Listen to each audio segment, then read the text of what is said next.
यहाँ बन रहा है। सबसे पहले हम लोग क्या किए, लोकेशन स्पेसिफाई कर लिए कि ये लोकेशन मेरा आएगा। उसके बाद सबसे पहले क्या करना है कि साइज़ कितना है, 52.67 मीटर दिया हुआ है, ठीक है। सीसी का मतलब सेंटर टू सेंटर, कॉलम का सेंटर से लिए, यहाँ का कॉलम का सेंटर तक लिए। फिर जब इसका विड्थ आया तो विड्थ आप देखिए यहाँ लिखा हुआ है 15.90 O2O, ठीक है, ओरिएंटेशन टू ओरिएंटेशन। अब देखिए क्या करते हैं, ये हुआ ना एक्स एक्सिस, आप लोग भी मैथ में पढ़े होंगे, ये हुआ वाई एक्सिस, तो ये सेंटर लाइन प्लान है। इससे हम लोग क्या करते हैं, फुटिंग का हम लोग सेंटर निकालते हैं। देखिए यहाँ footing dot dot dot dot करके बना हुआ है ना, ये आपको फुटिंग का दिया हुआ है, साइज़ आपको दे के बताएगा। यहाँ देखिए कितना लिखा हुआ है C3F4, ठीक है, फुटिंग नंबर हुआ ये CF3 आया। सबका फुटिंग नंबर रहेगा, सबका डिस्क्रिप्शन पीछे साइड में रहेगा। यहाँ देखिए फुटिंग का डिटेल है, यहाँ आपका फुटिंग का यहाँ सेक्शन का ड्राइंग बना हुआ है। यहाँ आप देख लीजिए, जैसा आपका नंबर रहेगा वैसा रहेगा। ये सेक्शन प्लान बना हुआ है कि कैसे से रहेगा, क्या स्टील का रहेगा, क्या स्टीरअप रहेगा, सब आपको डिटेल दिया रहेगा। ग्रेड ऑफ कंक्रीट है M25 जो लिखा है, ग्रेड ऑफ कंक्रीट है। ये मिक्स स्पेसिंग डिज़ाइन आपको का। दिया हुआ है, मतलब ये आपका ये फुटिंग का दे रहा है। यहाँ जो पहले फाउंडेशन बनेगा वो है, कंबाइंड फुटिंग बन रहा है, और उसका ये आपका अब देखिए आपको करना कैसे रहेगा। ये आपका मान लीजिए यहाँ आपका डिस्टेंस दिया है, ये एक सेंटर का आप ले लिए, ठीक है। यहाँ फिक्स कोई भी चीज़ फिक्स पोजीशन कर लीजिए, वहाँ से 4.03 मीटर का स्पेस लीजिएगा, फिर यहाँ फिक्स करिएगा। इसी तरह कंटिन्यू कैरी ऑन करते जाना है, ठीक है। ये आप एक्स एक्सिस निकाल लिए। अब वाई एक्सिस में आपका इधर आएगा, यहाँ देखिए यहाँ निकला है, यहाँ करिए, फिर 2.15 मीटर गए, फिर 4 मीटर आए, 2.85 मीटर है। इसी तरह कैरी ऑन करना है। उसके बाद आपको क्या देखना है कि ये जो लाइन गया और इधर लाइन गया, इसका जो एक्सिस आया, जो मीटअप हुआ सेंटर में, वो आपका कॉलम का सेंटर आया, ठीक है। और उसके बाद फिर देखिएगा, अब यहाँ देखिए, यहाँ पे हल्का बेंड हिंज आ गया है, ठीक है। ये जो लाइन आया यहाँ बेंड कर दिया, तो यानी इसका जो सेंटर आएगा वो 0.20 मीटर थोड़ा और इधर आएगा। तो फिर आपको चेंज यहाँ से करना है। फिर कैरी ऑन ऐसे चल रहे हैं, फिर देखिए कहीं ना कहीं फिर उस तरह से चेंज आएगा। यहाँ देखिए यहाँ 0.15 mm का आया, फिर यहाँ भी आपका देखिए एक्स एक्सिस में 0.20 मीटर का यहाँ पे चेंज आया है। तो ये चीज़ आपको ध्यान देना है, बाकी इसमें कोई भी ऐसा बड़ा चीज़ नहीं है।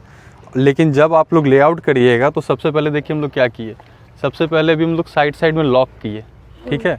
इससे क्या आएगा, उसके बाद सैंड फिल किए। सैंड मतलब आप ऐसा, मट्टी अच्छा नहीं है, नहीं तो मट्टी फिल पे भी आप काम कर सकते हैं, लेकिन हम लोग भूसा वाला मिट बालू डाल दिए। उसके बाद ब्रिक सोलिंग कर दिए। अब इसके बाद क्या होगा, पीसीसी होगा। देखिएगा यहाँ पीसीसी आपको दिया होगा, सेक्शन में दिया है, देखिए ये आपका फुटिंग का दिया है साइज़। यहाँ देखिए पीसीसी बेड दिया हुआ।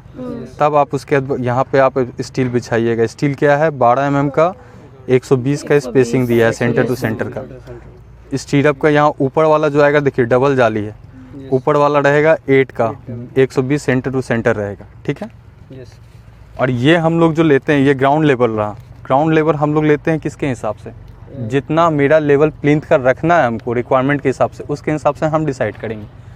अभी मान लीजिए ये रोड बन रहा है, आप देखेंगे कोई कोई घर रोड से नीचे पड़ जाता है, तो वो क्या होता है, प्लानिंग पहले से आदमी नहीं सोचता है।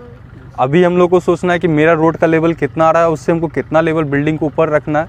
बिल्डिंग हमेशा ऊपर ही रहेगा रोड से, तो उस हिसाब से वो आपको डिपेंड करना है। एज ए इंजीनियर आप डिसाइड करिएगा कि कितना आपको हाइट लेना है। ये हाइट लेवल आया, टाई बीम फिर इसके ऊपर आएगा।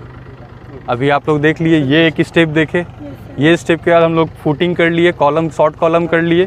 अब और आगे आ जाओ, और आगे आ जाओ, ये ले लिए। उसके बाद ये पोजीशन आ जाएगा, यहाँ फिर हम लोग ब्रिक वेट करेंगे और टाई बीम का काम कर लेंगे, ठीक है। फाउंडेशन को आपको जैक के थ्रू वो लिफ्ट कर देता है, ठीक है। तो उससे क्या होता है, उसका प्रोसेस थोड़ा अलग रहता है। उससे क्या रहेगा, मेरा सबसे पहला ध्यान रहेगा कि बिल्डिंग में लोड डिस्ट्रीब्यूट प्रॉपर्ली हो। ऐसा ना हो कि मेरा जो बिल्डिंग स्ट्रक्चर है वो फेलियर पे ना आ जाए। तो उसका सॉइल बेडिंग कैपेसिटी यहाँ का आपको नहीं बता पाएंगे, क्योंकि इसका रिपोर्ट यहाँ जब मेरे आने से पहले इसका रिपोर्ट आया हुआ था। लेकिन इतना है कि यहाँ का ब्लैक सॉइल सबसे ख़राब होता है बिल्डिंग स्ट्रक्चर के लिए, ठीक है, और सबसे बेकार होता है।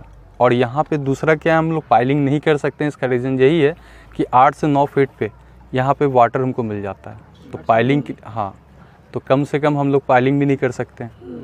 तो ये आप जो बिहार शरीफ में रह रहे हैं ब्रोटी में, वहाँ देखिएगा तो वहाँ आपका अच्छा है।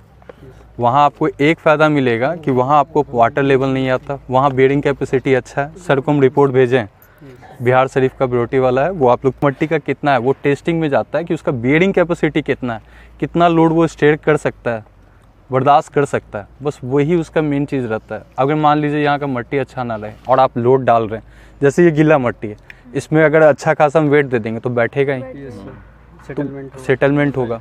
तो अगर सेटलमेंट हुआ तो मेरा बिल्डिंग जाएगा, कोलैप्स कर जाएगा। कोलैप्स हो जाए बस। सर। तो मतलब डेप्थ ऑफ वाटर साइकिल यहाँ पे 8 से 9 फीट में मिल जाता है।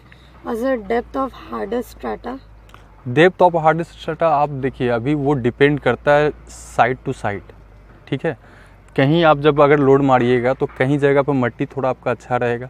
जैसे मुंबई में जाइएगा तो वहाँ रेड सॉइल है, वहाँ आपको नीचे में माउंटेन आपका हार्ड रॉक ही स्ट्रैटा मिलेगा। मुश्किल से मुश्किल आप 3 फीट नीचे जाइएगा ना, सोलिंग आपका अगर G+2-3 तक जाना है इनफ है। अगर आपको 6 तक जाना है तो आप लगभग मैक्सिमम 8 फीट तक जाइए, कोई दिक्कत नहीं। तो सर आइडेंटिफाई करने का क्या तरीका रहता है? दोनों का बेयरिंग टेस्ट लेते हैं क्या? दोनों का साफ, हाँ, नहीं ऊपर का नहीं होता है वो। अगर हाँ, वो आप जो आएगा ना, वो अगर मान लीजिए आपका बेयरिंग कैपेसिटी आप निकाल लिए हैं तो आपके रिपोर्ट में आ गया कि हाँ इसका बेयरिंग कैपेसिटी अच्छा नहीं है या अच्छा है, तो उस हिसाब से वो आपको रिपोर्ट दे दिया। उसके बाद आप क्या करिएगा कि आपको एक आइडिया एजम्पशन आ जाएगा कि कितना फीट तक हमको नीचे डेप्थ जाना है। उसके बाद आपका कुछ भी नहीं है, जेसीबी जब आप लगाते हैं या कोई भी चीज़ आप लगाते हैं, जब ब्रैकेट आप मारिएगा ना तो आपको पता चल जाएगा कि नीचे का सरफेस थोड़ा हार्ड है। हाँ, मतलब वो तो हार्ड है, इसका मतलब क्या होता है कि उसका जो पानी का एब्जॉर्प्शन रहता है वो कम गया, नीचे का हार्ड एब्जॉर्प्शन रहा, तो उसके बाद आपको अंदाज लग जाता है कि नहीं यहाँ हम काम कर सकते हैं। साइज 200 मीटर बाई 450 मीटर का है। ये देखिए कॉलम है, 16 का बार रहेगा, 8 बार रहेगा। 3 यहाँ की है, 3 यहाँ की है, 2 यहाँ रहा, 2 यहाँ रहा, ठीक है। और ये स्टीरअप आपको दिखा दिया है 150 mm की स्पेसिंग। स्पेसिंग का मतलब क्या हो गया, जो डिस्टेंस आप देख रहे थे ना, बस वही हो गया। यहाँ देखिए, यहाँ भी आपको दिखाया है 6 यहाँ है और 4 यहाँ है, तो 20 का यहाँ 6 हुआ, ये 3 आया, ये 3 आया, और 16 का ये 2 आया, ये 2 आया, 4 हो गया।